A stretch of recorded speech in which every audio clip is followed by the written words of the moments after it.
ตำสับปะรดตำมังนัดใส่ตะโกใส่หมากตะโกแซ่บหลายเปรี้ยวสิบปีแล้วกว่าจะได้กินเพราะตะโกมันไม่มีหมาก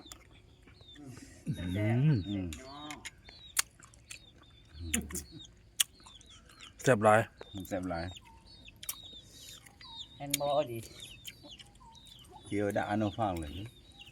จีนหลากเกี่ยวดักเลยนักสักคำหนึ่งจิตแตกมันถ่ายตอนบกรสชาติเปรี้ยวหวานหวาน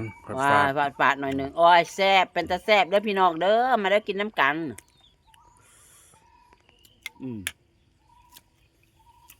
หลายปีแล้วไปกินเนาะ